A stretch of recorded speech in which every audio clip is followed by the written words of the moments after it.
Você já sentiu aquele momento em que seu coração parece congelar no peito? Quando palavras simples têm o poder de derrubar todo o chão sob seus pés? Foi exatamente isso que aconteceu comigo naquela sexta-feira aparentemente comum. Meu chefe, um homem normalmente reservado e prático, me chamou ao seu escritório no final do expediente. Com um rosto indecifrável, ele deslizou um envelope branco sobre a mesa em minha direção e disse apenas: Faça as malas. Você tem 24 horas.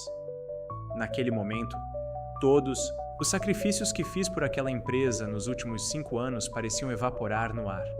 As noites sem dormir, os finais de semana trabalhando, as festas de família que perdi, tudo parecia uma grande piada cruel do destino. Senti o suor frio descendo pela minha espinha enquanto minhas mãos tremiam, segurando aquele envelope que parecia pesar uma tonelada. Quem nunca temeu receber uma notícia que poderia destruir anos de dedicação em apenas segundos? Mas o que eu não sabia naquele momento de pânico era que aquele envelope não continha o fim de uma jornada, mas o começo de algo que transformaria completamente a minha existência. O que eu descobriria nas próximas 24 horas mudaria não apenas minha carreira, mas toda a forma como eu enxergava o valor do meu próprio trabalho, das minhas escolhas e da minha capacidade de recomeçar. Meu nome é Ricardo e até aquela sexta-feira eu era apenas mais um analista financeiro em uma grande corporação no centro de São Paulo. Não era exatamente o trabalho dos meus sonhos, mas pagava bem o suficiente para manter o apartamento financiado, o carro e as contas em dia. Na verdade, eu havia me convencido que era tudo o que eu poderia esperar da vida. Acordar às 5h30 da manhã, enfrentar o trânsito caótico por quase 2 horas, passar o dia inteiro analisando planilhas e gráficos para então fazer o caminho de volta, normalmente chegando em casa tão exausto que mal conseguia jantar antes de cair na cama. Este era meu ciclo há 5 anos, desde que me formei e consegui a vaga na empresa global de investimentos, ou EGI, como era conhecida. O escritório da EGI ocupava 10 andares de um dos prédios mais imponentes da Avenida Paulista. Vidros espelhados, elevadores silenciosos e rápidos, um saguão com mármore importado e seguranças de terno em cada entrada. Era o tipo de lugar que impressionava os visitantes e fazia os funcionários se sentirem parte de algo importante. Pelo menos era isso que a empresa queria que acreditássemos. A realidade por trás daquela fachada luxuosa era bem diferente para quem estava nos andares intermediários da hierarquia, como eu. Meu chefe direto, o Sr. Alberto Mendes, era conhecido por seu temperamento imprevisível e suas exigências muitas vezes impossíveis de cumprir. Alto, sempre de terno impecável e com cabelos grisalhos perfeitamente alinhados, ele tinha o dom de fazer qualquer funcionário se sentir inadequado com apenas um olhar. Era um homem que raramente sorria, e quando o fazia, normalmente não era um bom sinal. Aos 58 anos, era diretor financeiro há mais de uma década, e os rumores nos corredores diziam que ele havia sacrificado 2 casamentos e a relação com os filhos para chegar onde estava. Naquela manhã de sexta-feira, nada parecia diferente dos outros dias. Cheguei ao escritório às 7h45, 15 minutos antes do meu horário oficial, como sempre fazia para poder organizar meu dia antes que o caos começasse. O 15º andar estava quase vazio, com apenas a luz da sala do Sr. Mendes acesa. Não era incomum encontrá-lo já trabalhando àquela hora, frequentemente tendo chegado antes mesmo dos primeiros raios de sol tocarem os arranha-céus da cidade. Passei a manhã inteira finalizando um relatório importante sobre a viabilidade de um novo investimento que a empresa estava considerando fazer no setor de energias renováveis. Era um projeto no qual eu havia trabalhado intensamente nas últimas semanas, acreditando que poderia ser minha chance de finalmente conseguir a promoção pela qual vinha lutando há mais de 2 anos. Tinha reunido dados, feito análises detalhadas, elaborado projeções com diferentes cenários e, finalmente, chegado a uma conclusão sólida que respaldava o investimento, desde que algumas condições específicas fossem atendidas. Enviei o relatório completo para o Sr. Mendes por volta das 11h30 da manhã, e o restante do dia transcorreu de forma absolutamente normal. Reuniões departamentais, mais planilhas, alguns e-mails urgentes para clientes, uma ligação para a filial do Rio de Janeiro. O único detalhe que poderia ter me dado alguma pista do que estava por vir foi o fato de não ter recebido nenhum feedback sobre o relatório, o que era incomum, já que o Sr. Mendes geralmente respondia em minutos, apontando erros ou solicitando ajustes. Quando o relógio bateu 17h45, meu telefone tocou. Era a secretária do Sr. Mendes, com sua voz sempre formal e um tanto fria. Sr. Oliveira, o Sr. Mendes gostaria de vê-lo em sua sala antes de você sair. Ele pediu que fosse imediatamente. Senti um leve aperto no estômago. Chamados para a sala do diretor no final do expediente raramente traziam boas notícias. Arrumei rapidamente minha mesa, fechei os arquivos abertos no computador e ajustei a gravata que já estava um pouco frouxa depois do longo dia.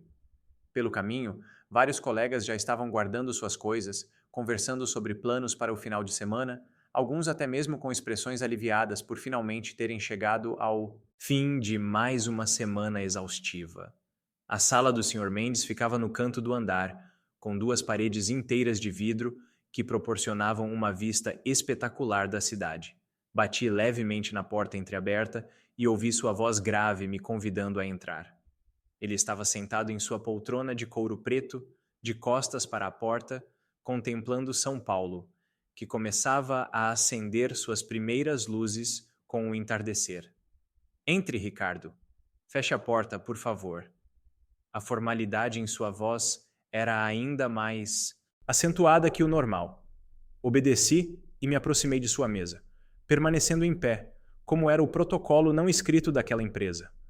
Apenas quando ele oferecia uma cadeira é que se podia sentar. Naquele dia, o convite não veio. Finalmente, o Sr. Mendes girou sua cadeira para me encarar. Seu rosto estava completamente inexpressivo, o que me deixou ainda mais nervoso.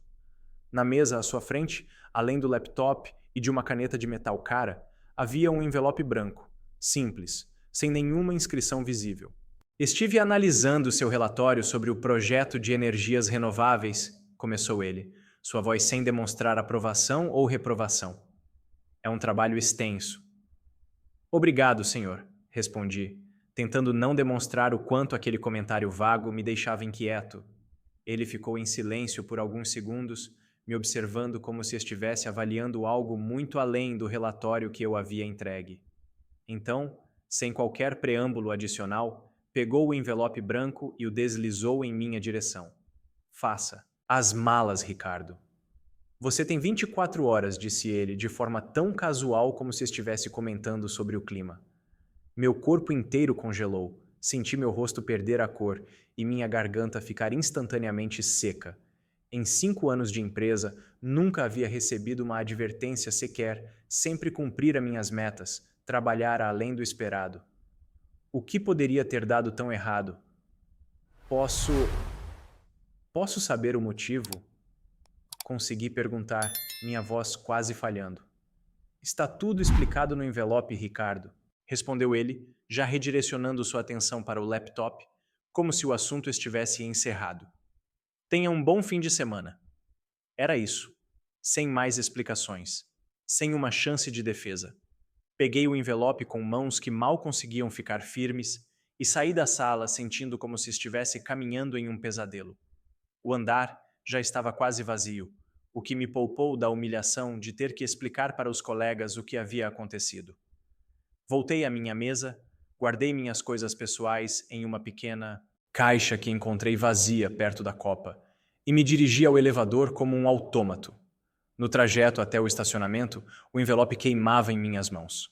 Parte de mim queria rasgá-lo ali mesmo, jogar os pedaços ao vento e fingir que nada daquilo estava acontecendo.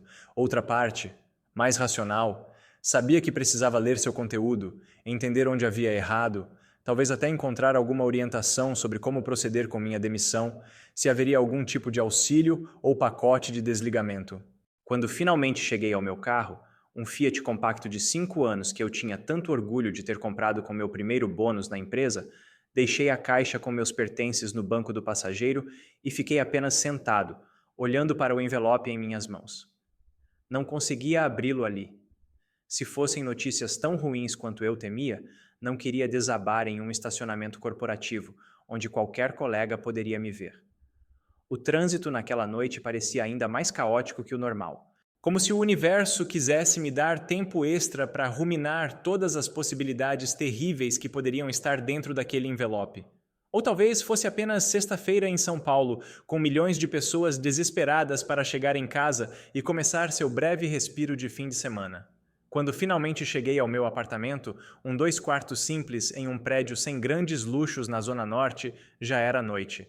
Larguei a caixa com meus pertences do escritório no sofá e fui direto para a cozinha. Precisava de algo forte antes de enfrentar o que quer que estivesse no envelope.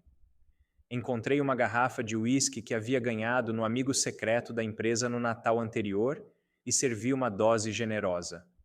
O líquido âmbar desceu queimando por minha garganta, trazendo uma falsa sensação de calor e coragem.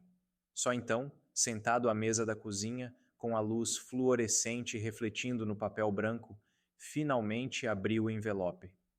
Dentro havia 2 itens: uma carta em papel timbrado da empresa e uma passagem de avião. Confuso, comecei a ler a carta.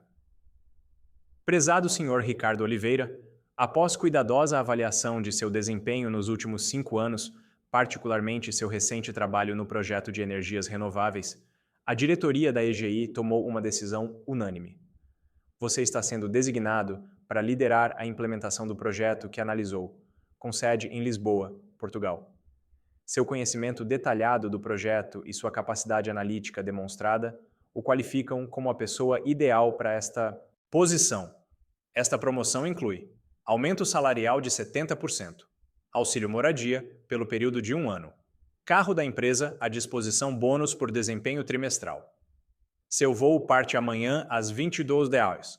Um motorista estará em seu endereço às 18 horas para levá-lo ao aeroporto. A empresa cuidará da logística de seus pertences nas próximas semanas. Parabéns pela promoção. Atenciosamente, Alberto Mendes, diretor financeiro, reli a carta 3 vezes, incapaz de processar completamente o que estava acontecendo. Não era uma demissão. Era uma promoção. Uma promoção para outro continente, com um aumento que transformaria completamente minha realidade financeira. Mas também significava deixar tudo para trás com apenas 24 horas de aviso. Olhei para a passagem. Classe executiva, São Paulo, Lisboa. Saída no dia seguinte, às 22. Era real. Estava acontecendo. Minha cabeça começou a girar com um turbilhão de pensamentos e emoções contraditórias. Alegria pela promoção inesperada. Raiva pela forma como foi comunicada. Ansiedade sobre mudar de país em tão pouco tempo. Medo do desconhecido. Excitação por uma nova oportunidade. Peguei meu celular e quase liguei para o Sr. Mendes para pedir explicações sobre essa abordagem inusitada, mas algo me deteve.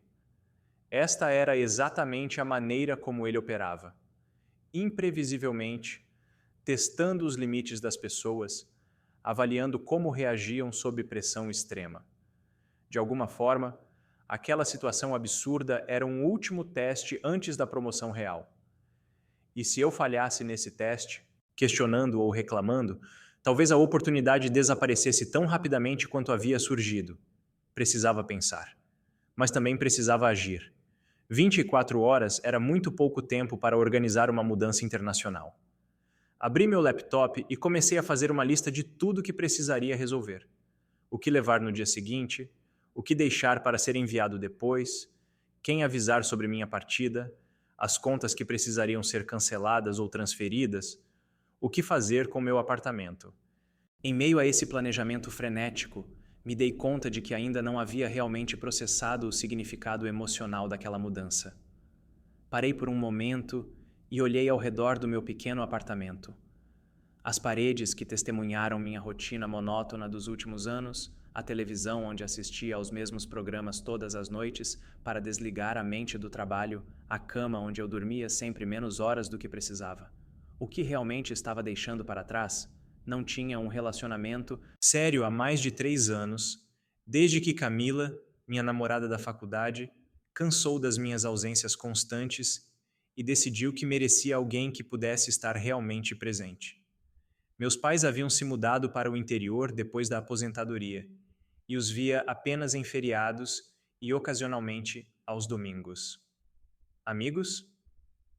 A maioria havia se dispersado com o tempo, cada um seguindo sua própria trajetória, e os poucos que restavam eram mais colegas de happy hour ocasionais do que verdadeiras amizades profundas.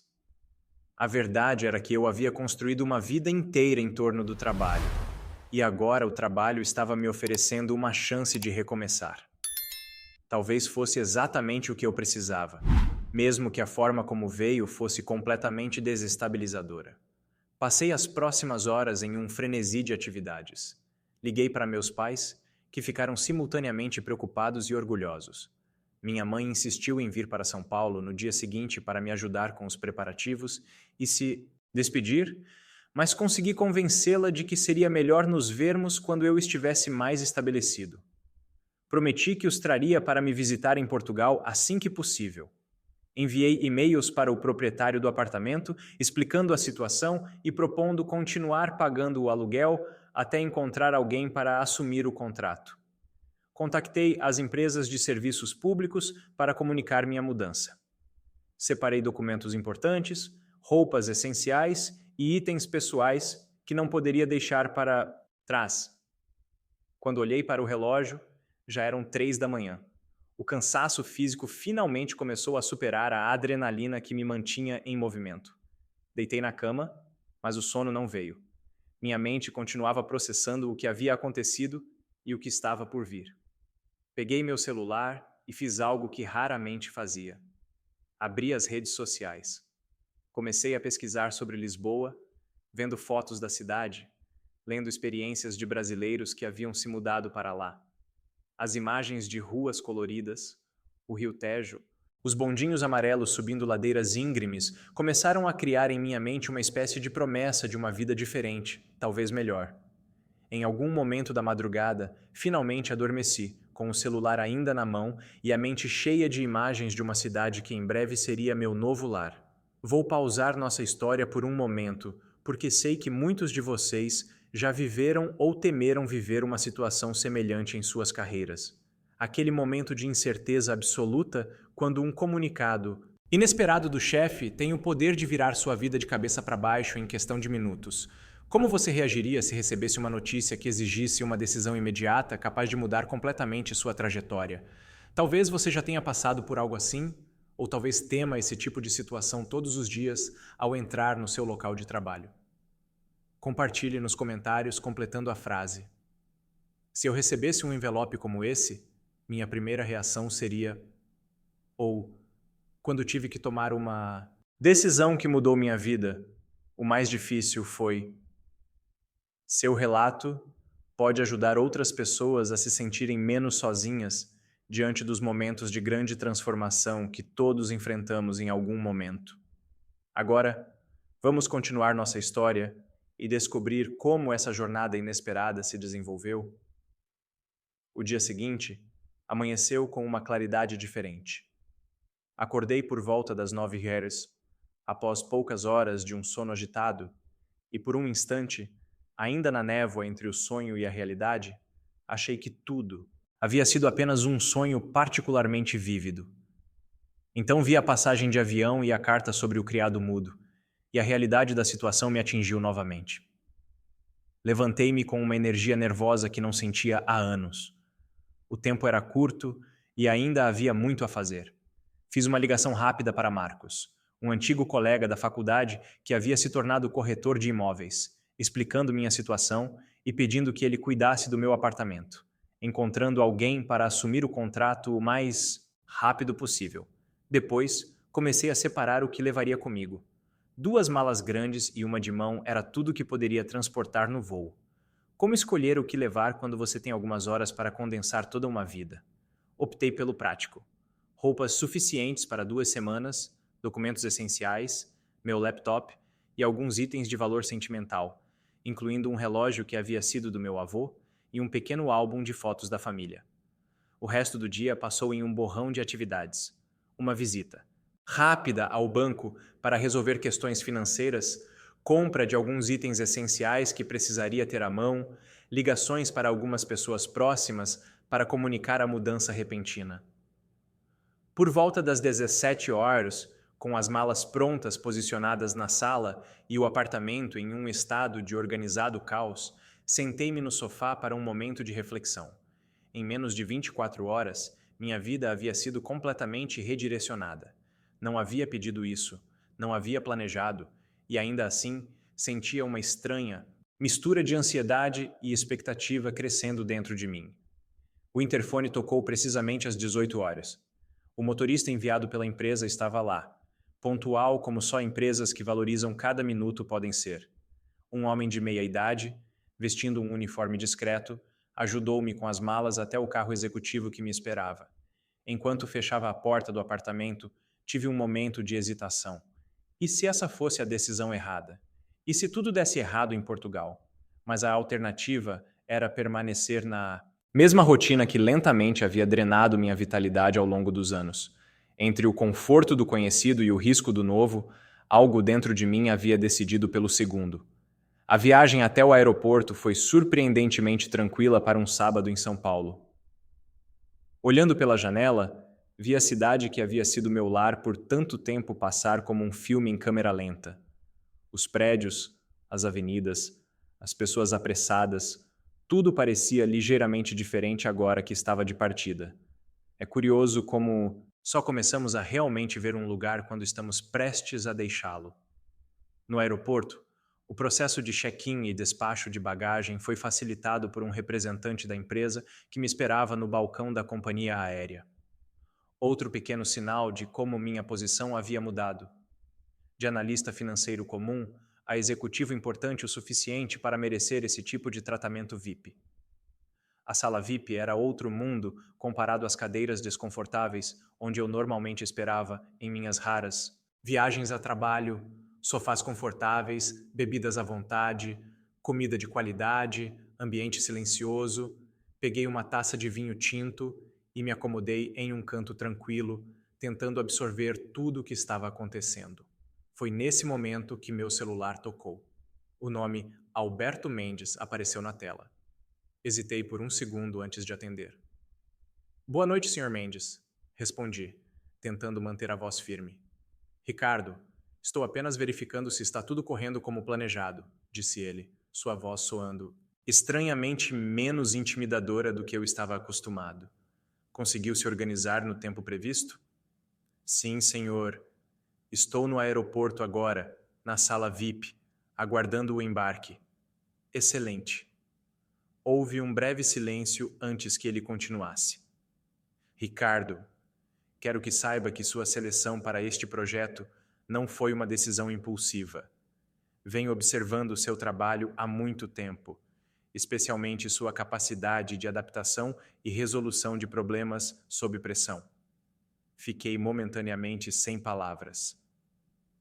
Em 5 anos, este era provavelmente o elogio mais direto que havia recebido dele. Obrigado, senhor. Confesso que a forma como tudo aconteceu foi um tanto inesperada. Ouvi algo que poderia ter sido uma risada abafada do outro lado da linha. Às vezes, Ricardo, as grandes oportunidades da vida chegam disfarçadas de caos completo. Este projeto é crucial para o futuro da empresa e precisávamos de alguém que pudesse não apenas entender os números, mas também lidar com o inesperado. O modo como você recebeu e processou essa mudança repentina apenas confirmou que fizemos a escolha certa. Algo naquela explicação parecia não se encaixar perfeitamente, como se houvesse mais na história do que ele estava disposto a revelar. Mas naquele momento, a validação profissional que eu tanto buscava parecia mais importante do que qualquer outra consideração. Estarei esperando seu primeiro relatório na próxima sexta-feira, continuou ele, voltando rapidamente ao seu tom pragmático habitual. O escritório em Lisboa está completamente preparado para sua chegada. Helena Soares, a diretora local, estará no aeroporto para recebê-lo. Ela tem todas as informações sobre seu apartamento e seu novo cargo. Entendido, senhor. E, Ricardo, Mais uma coisa: este não é apenas um novo trabalho, é uma oportunidade de redefinir quem você é profissionalmente. Não desperdice. Com essas palavras enigmáticas, ele desligou, deixando-me com ainda mais perguntas do que antes. O que exatamente estava por trás dessa promoção? Relâmpago? Por que a urgência? E o que ele quis dizer com redefinir quem você é profissionalmente? Não tive muito tempo para contemplar essas questões, pois logo o embarque foi anunciado. Enquanto caminhava pelo corredor que levava ao avião, sentia-me como se estivesse atravessando um portal para uma dimensão completamente diferente da minha vida. A classe executiva era um luxo com o qual eu não estava familiarizado.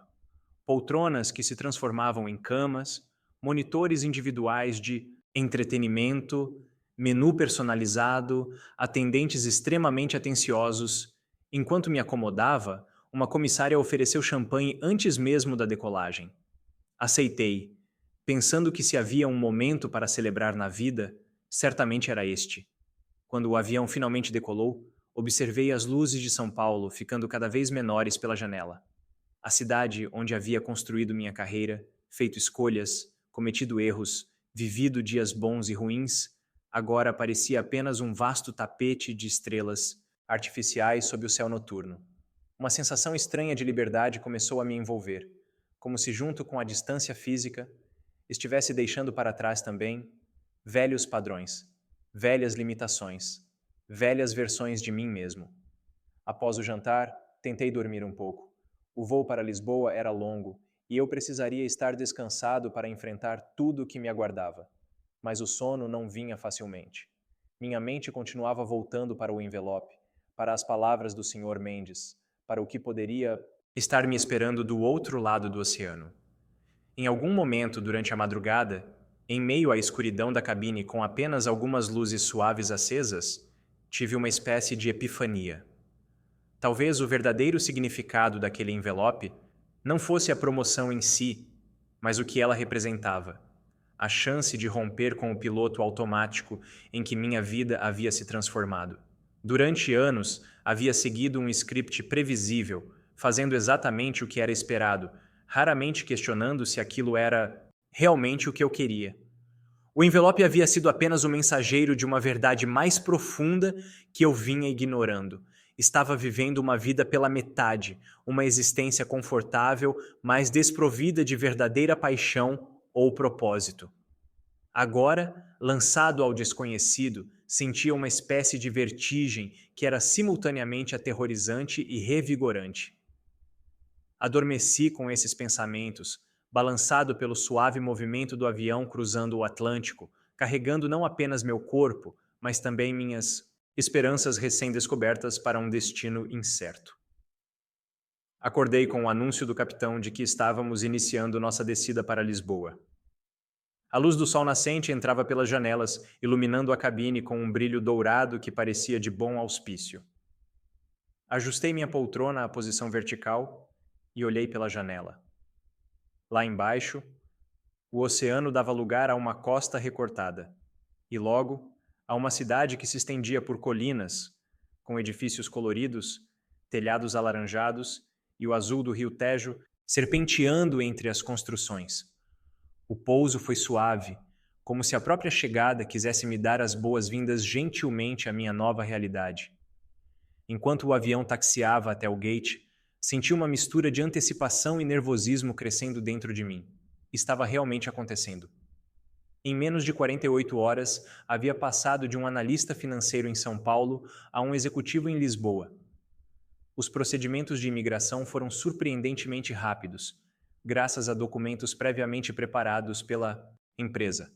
Outro sinal da eficiência do Sr. Mendes e de sua equipe em planejar essa transição, por mais abrupta que tivesse sido a comunicação. Após recolher minhas malas, segui para a área de desembarque. Foi quando a vi. Uma mulher de aproximadamente 45 anos, cabelos castanhos curtos e bem cortados, vestindo um terno azul marinho impecável, segurava uma pequena placa com meu nome. Helena Soares, a diretora que o Sr. Mendes havia mencionado. Sr. Oliveira, bem-vindo a Lisboa, disse ela em português fluente, mas com um sotaque claramente português, estendendo a mão para um cumprimento firme. Espero que tenha tido uma boa viagem. Sim, obrigado. Foi surpreendentemente confortável, respondi, ainda ajustando-me à ideia de que esta era a minha nova realidade. Ótimo. Temos um carro esperando. Vou levá-lo diretamente ao seu novo apartamento para que possa descansar e se instalar. Amanhã, às 10 horas, se estiver de acordo, passarei para buscá-lo para mostrar o escritório e apresentá-lo à equipe. Seu tom era eficiente, mas caloroso, diferente da formalidade fria que eu estava acostumado na sede brasileira da empresa. O carro que nos esperava era um modelo de luxo, com motorista, outro sinal da mudança de status que vinha com minha nova posição. No caminho do aeroporto para o centro da cidade, Helena me deu uma breve introdução sobre a operação portuguesa da EGI e sobre o projeto que eu estaria liderando. Nossa filial em Lisboa existe há apenas 3 anos, mas já se tornou um ponto estratégico importante para nossas operações europeias. O projeto de energias renováveis que você analisou é, na verdade, muito maior do que aparenta no papel. Estamos falando de um investimento que pode redefinir o posicionamento da empresa no mercado europeu. Enquanto ela falava, eu observava a cidade pela janela do carro. Lisboa se revelava como uma mistura fascinante de antigo e moderno. Ruas estreitas com edifícios históricos coloridos subindo e descendo colinas íngremes, bondinhos amarelos, característicos navegando por trilhos que pareciam impossíveis, contrastando com avenidas largas e edifícios contemporâneos de vidro e aço. Seu apartamento fica no bairro do Chiado, um dos mais charmosos e centrais da cidade, continuou Helena. É perto do escritório, que fica no Parque das Nações, a área mais moderna de Lisboa. De lá, você terá uma vista incrível do Rio Tejo. Tudo isso parece muito generoso, comentei, ainda tentando processar a magnitude da mudança em minha vida. Helena sorriu, um sorriso que parecia conter algo mais do que simples cordialidade profissional. A EGI valoriza seus talentos estratégicos, Ricardo, e o Sr. Mendes tem grandes expectativas sobre seu papel aqui. Há mais em jogo neste projeto do que apenas números em planilhas. Novamente, aquela sensação de que havia algo não dito, uma camada adicional de significado nas entrelinhas. O que exatamente o Sr. Mendes havia comunicado sobre mim? Por que essa promoção tão repentina e dramática? As perguntas continuavam a se acumular em minha mente, mas decidi que haveria tempo para buscar respostas.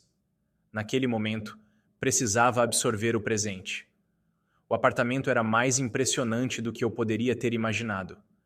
Localizado em um edifício histórico restaurado, era espaçoso, com pé direito alto, janelas amplas que deixavam entrar a luz dourada de Lisboa, móveis elegantes em tons neutros e, o mais surpreendente, uma varanda com vista para o rio e parte da cidade.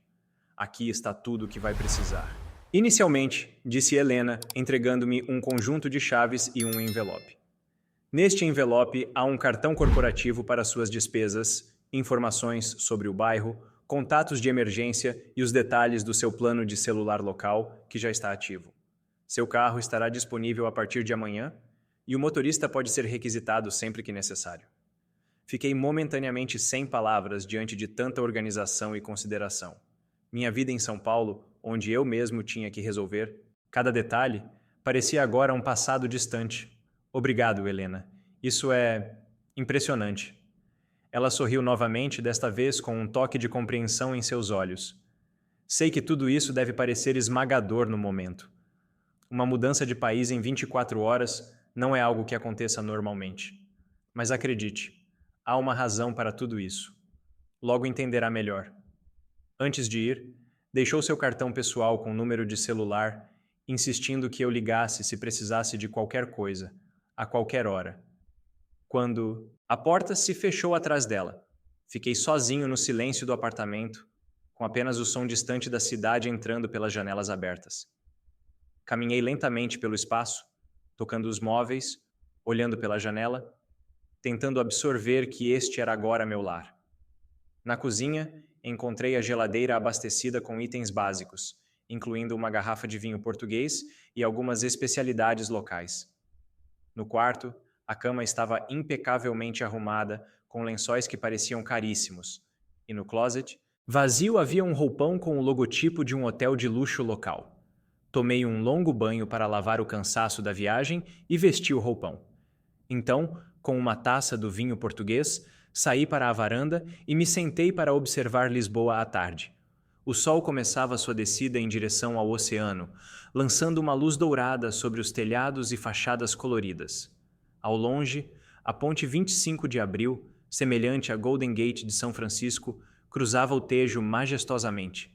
Naquele momento, sozinho em um país estrangeiro, em um apartamento que parecia saído de um filme, com uma nova posição e responsabilidades que ainda não compreendia completamente, senti uma estranha paz.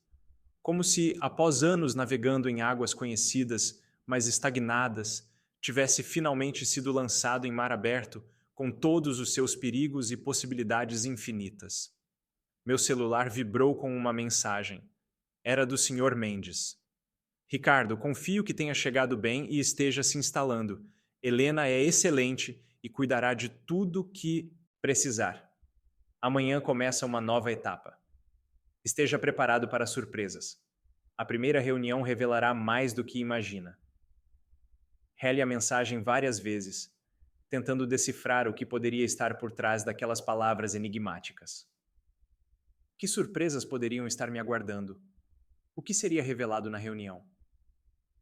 A sensação de que havia sido arrastado para algo muito maior do que uma simples promoção crescia a cada momento. Terminei o vinho contemplando o pôr do sol sobre Lisboa. Uma cidade que até 2 dias atrás era apenas um nome distante no mapa, e agora era meu novo começo. O envelope que havia recebido no escritório em São Paulo não continha apenas uma passagem e uma promoção. Continha a chave para uma vida que eu nem sabia que estava buscando. Adormeci naquela noite em uma cama desconhecida, em um país estrangeiro, com uma estranha mistura de exaustão e expectativa. O que quer que estivesse por vir, sentia que finalmente estava verdadeiramente vivo, depois de anos apenas existindo. A manhã seguinte chegou com uma claridade diferente da que eu estava acostumado em São Paulo. A luz de Lisboa tinha uma qualidade quase tangível, dourada e nítida, que entrava pelas janelas do quarto e me despertou naturalmente antes mesmo do alarme tocar. Por um momento, ao abrir os olhos em um ambiente desconhecido, senti aquela desorientação momentânea que acompanha o despertar em um lugar estranho. Então, as memórias dos últimos 2 dias inundaram minha consciência. O envelope, a promoção, o voo, Lisboa. Não havia sido um sonho elaborado. Esta era minha nova realidade. Levantei-me e preparei um café com a máquina expresso sofisticada que encontrei na cozinha. Com a xícara na mão, voltei à varanda para absorver à vista a luz da manhã. Lisboa se estendia diante de mim, vibrante e cheia de vida. O rio Tejo cintilava sob o sol, barcos de todos os tamanhos o cruzavam em diferentes direções, e o burburinho distante da cidade chegava aos meus ouvidos como uma música de boas-vindas. Às 9h45, o interfone tocou. Helena estava pontualmente no horário combinado. Desci para encontrá-la, vestindo um de meus melhores ternos, querendo causar uma primeira impressão profissional adequada à minha nova posição. Ela me esperava ao lado de um carro diferente do da véspera. Este um modelo esportivo de luxo, prateado e imponente. Ao me ver, sorriu e estendeu uma pequena caixa. Seu telefone corporativo e as chaves do seu carro, disse ela. Este aqui. É seu para uso pessoal e profissional. Fiquei momentaneamente sem palavras. O carro valia provavelmente 3 vezes mais que meu apartamento em São Paulo. Mais um símbolo tangível da magnitude da mudança em minha vida. Isso é muito generoso, consegui dizer finalmente. Helena sorriu novamente, com aquele mesmo olhar que sugeria que sabia mais do que dizia. Como mencionei ontem, a EGI valoriza seus talentos estratégicos. E você, Ricardo, é considerado muito valioso. Agora, se não se importa, vou dirigir hoje para mostrar o caminho até o escritório. A partir de amanhã, o carro será seu para ir e vir como preferir. O escritório da EGI em Lisboa ficava em um edifício ultramoderno no Parque das Nações, a área mais contemporânea da cidade, desenvolvida para a Expo 98, e agora um centro empresarial de alto padrão. O contraste com o charme histórico do Chiado onde eu morava não poderia ser maior, como se minha vida agora oscilasse entre dois mundos, o antigo e o novo. O edifício em si era impressionante, todo em vidro e aço, com uma fachada que refletia o céu e o rio, criando um efeito visual deslumbrante. No lobby, segurança discreta, mas evidente, recepcionistas impecavelmente vestidos e um sistema de elevadores que funcionavam com cartões de acesso específicos para cada andar. A filial portuguesa ocupava os 3 últimos andares do prédio. Helena me conduziu diretamente ao último andar, onde ficavam a diretoria e as salas de reunião mais importantes. Ao sairmos do elevador, fui recebido por um espaço amplo e luminoso, com vistas panorâmicas da cidade e do rio, através de janelas do chão ao teto. "O novo escritório", disse ela, apontando para uma porta à direita. "Mas primeiro, vamos à sala de reuniões. A equipe está esperando para conhecê-lo e temos algumas coisas importantes para discutir antes que comece oficialmente." A sala de reuniões era espaçosa, com uma grande mesa oval de madeira escura no centro e cadeiras de couro ao redor. Nas paredes, além de algumas obras de arte abstrata, havia telas que exibiam gráficos e projeções relacionados ao projeto de energias renováveis que eu havia analisado. Ao entrarmos, 5 pessoas se levantaram. Helena fez as apresentações. Carlos Mendonça, diretor de operações, Sofia Duarte, diretora jurídica, Antônio Ferreira, diretor financeiro local, Maria Luísa Campos, diretora de sustentabilidade, e, para minha surpresa, Francisco Alves, que se apresentou como representante do Ministério da Economia português. A presença de um representante do governo me intrigou imediatamente. Este projeto era ainda maior do que eu imaginava, envolvendo claramente algum tipo de parceria público-privada. Após os cumprimentos iniciais e algumas formalidades, Helena tomou a palavra novamente. "Ricardo, antes de entrarmos nos detalhes do projeto, há algo que precisa entender sobre sua vinda para Lisboa." Ela fez uma pausa, trocando olhares significativos com os outros presentes antes de continuar. "O que vou contar agora é classificado como informação privilegiada de nível 1, o que significa que está restrito apenas aos presentes nesta sala e à alta diretoria em São Paulo." Meu coração acelerou ligeiramente. O que poderia ser tão importante e confidencial? "A EGI está prestes a fazer o maior movimento estratégico de sua história", continuou Helena. "O projeto de energias renováveis que você analisou é apenas a ponta visível de algo muito maior. Na verdade, estamos em processo avançado de negociação para adquirir a Electra Global, a terceira maior empresa de energia da Europa." Senti minha respiração falhar por um momento. A Electra Global era uma gigante do setor, com valor de mercado estimado em bilhões de euros. Uma aquisição desse porte transformaria completamente o perfil da EGI no mercado global. Esta aquisição mudará o jogo não apenas para a EGI, mas para todo o setor energético europeu, acrescentou o representante do Ministério. "É por isso que o governo português está tão interessado em facilitar o processo." "O projeto que você analisou", explicou Helena, "é na verdade a primeira fase de uma estratégia de 3 etapas que culminará na aquisição. Seu relatório foi fundamental para confirmar a viabilidade financeira dessa primeira fase, e é por isso que você está aqui agora." A sala ficou em silêncio por um momento, permitindo que eu absorvesse a magnitude do que estava sendo revelado. De repente, a promoção relâmpago, o método inusitado de comunicação, a urgência, tudo começava a fazer sentido. "Mas por que eu?" perguntei finalmente, ainda processando as implicações. Certamente há executivos mais experientes que poderiam liderar algo tão importante. Helena sorriu, aquele mesmo sorriso enigmático que parecia guardar ainda mais segredos. "2 razões, Ricardo. Primeira, seu relatório demonstrou uma compreensão excepcional não apenas dos números, mas do potencial estratégico a longo prazo. Segunda, e talvez mais importante, Alberto Mendes confia em você. E confiar é fundamental quando se trata de uma operação deste porte. Confia em mim? Repeti surpreso. O Sr. Mendes sempre me pareceu tão distante. Antônio, o diretor financeiro, interveio. O Sr. Mendes tem observado seu trabalho há mais tempo do que você imagina.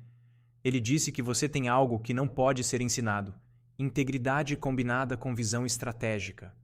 E em um projeto como este, com tantas variáveis e interesses envolvidos, essas qualidades são inestimáveis. Senti uma onda de orgulho e, simultaneamente, um peso enorme de responsabilidade. Não estava apenas recebendo uma promoção. Estava sendo colocado no centro de uma das maiores operações corporativas dos últimos anos. Há outra razão para a forma como tudo aconteceu, acrescentou Sofia, a diretora jurídica. Segurança da informação. Uma transferência normal, com semanas de preparação, poderia levantar suspeitas. A abordagem do envelope garantiu que ninguém além dos envolvidos diretos soubesse do seu novo papel até que estivesse efetivamente em Lisboa. Maria Luísa, até então silenciosa, falou pela primeira vez. Além disso, precisávamos testar sua capacidade de adaptação rápida às circunstâncias imprevistas. A forma como você lidou com essa mudança repentina foi, por si só, uma confirmação de que era a pessoa certa para a posição. Olhei para cada um dos rostos à mesa, percebendo que havia sido cuidadosamente observado e avaliado sem sequer saber. Toda a situação parecia surreal, como se eu tivesse inadvertidamente me tornado protagonista de um thriller corporativo. E agora? Perguntei, tentando manter a compostura diante dessas revelações. Helena levantou-se e caminhou até uma das telas na parede, ativando uma apresentação. Agora, vamos apresentar o plano completo. Você terá uma semana para se familiarizar com todos os aspectos do projeto e da aquisição. Depois disso, liderará a equipe responsável pela implementação da primeira fase, que é crucial para preparar o terreno para a aquisição final. As próximas 2 horas foram uma imersão intensa em detalhes do projeto, aspectos legais, projeções financeiras e estratégias de implementação. A cada nova informação, a magnitude do que estava por vir tornava-se mais clara. Não era apenas uma promoção ou um projeto importante. Era uma redefinição completa da minha carreira e, potencialmente, do setor energético europeu. Quando finalmente fizemos uma pausa para o almoço, minha cabeça estava girando com tudo que havia absorvido. Helena sugeriu que comêssemos em um restaurante próximo com vista para o rio, onde poderíamos continuar a conversa em um ambiente mais relaxado. Sentados à mesa, com a comida portuguesa tradicional à nossa frente e a vista deslumbrante do Tejo como pano de fundo, ela finalmente abordou o que eu suspeitava ser a verdadeira razão para esse momento mais privado. Ricardo, há algo mais que precisa saber.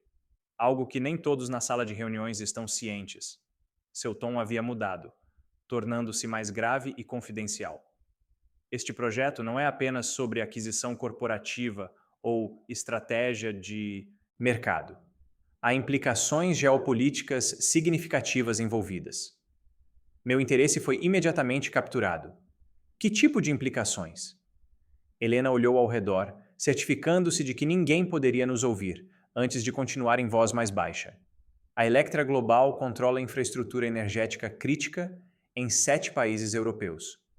Quem controla essa infraestrutura tem influência direta não apenas sobre economias, mas sobre políticas nacionais.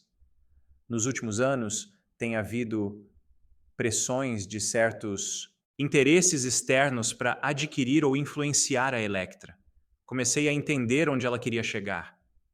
E a EGI está entrando como uma alternativa preferível a esses interesses externos? Exatamente. O Brasil é visto como um parceiro muito mais aceitável do que certas potências que têm demonstrado intenções de controlar recursos estratégicos europeus. É por isso que o representante do Ministério estava na reunião hoje. Esta não é apenas uma transação comercial. É um realinhamento estratégico com sérias implicações para a segurança energética europeia, A conversa continuou por mais algum tempo, com Helena revelando camadas adicionais de complexidade que eu jamais poderia ter imaginado quando abri aquele envelope em São Paulo. Estava sendo colocado no meio de um jogo de xadrez global onde corporações e nações moviam suas peças em uma dança intrincada de poder e influência.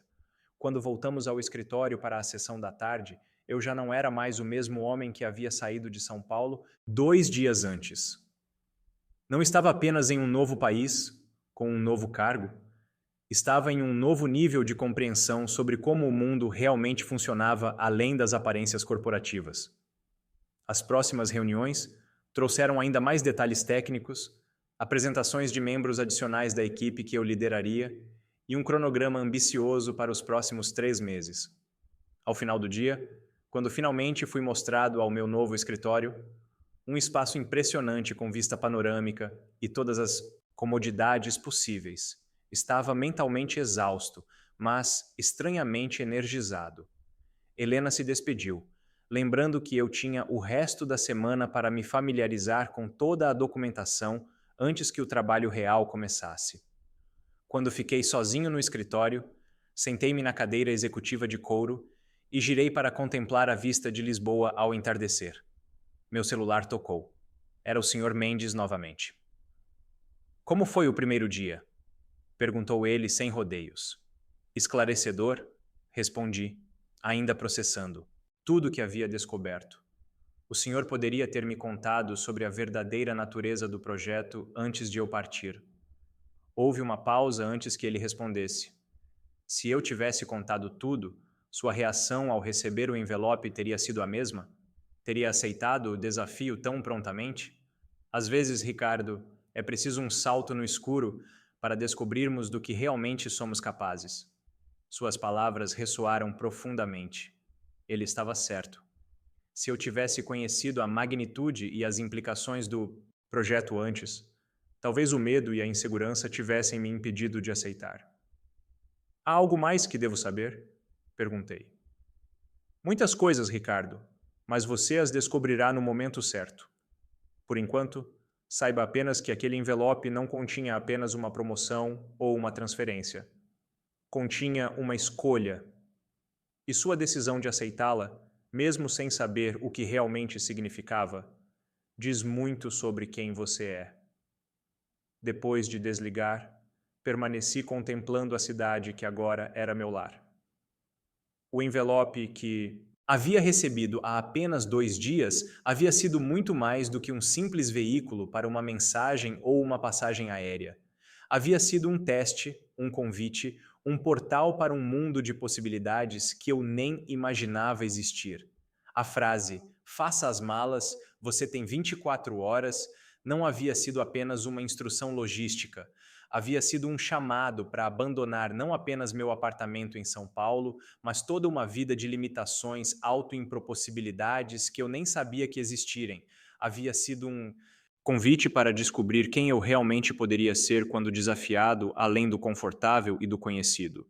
Enquanto observava o sol se pôr sobre o Tejo, tingindo o céu de Lisboa em tons de laranja e rosa, senti uma profunda gratidão por aquele momento de incerteza e medo quando recebi o envelope. Aquele momento de escolha entre permanecer no conhecido ou saltar para o desconhecido havia sido o verdadeiro ponto de virada. O envelope não continha apenas meu destino profissional, continha a chave para me reconectar com uma versão mais autêntica e corajosa de mim mesmo, uma versão que estava disposta a abraçar a incerteza como caminho para o crescimento. E naquele momento, olhando para a cidade que agora seria o palco da próxima fase da minha vida, compreendi que às vezes são as mensagens mais breves, os momentos mais inesperados, que carregam o potencial para as transformações mais profundas. Faça as malas. Você tem 24 horas. Não havia sido um ultimato. Havia sido um presente disfarçado, de caos, uma oportunidade embrulhada em incerteza. O verdadeiro conteúdo daquele envelope não era a passagem para Lisboa ou a promoção surpreendente. Era a possibilidade de redescobrir minha própria capacidade de adaptação coragem e crescimento diante do inesperado. E essa, talvez, seja a lição mais valiosa que qualquer experiência profissional pode oferecer. Se esta história tocou seu coração, ou se você já viveu um momento em que uma decisão inesperada transformou completamente sua trajetória, saiba que você não está sozinho nessa jornada de descobertas e recomeços. Aqui neste canal, compartilhamos histórias reais que mostram que, mesmo nos momentos mais desafiadores e imprevisíveis, existe sempre uma oportunidade para crescimento e transformação. Nossos inscritos frequentemente nos escrevem contando como essas narrativas trouxeram uma nova perspectiva para suas próprias escolhas de vida.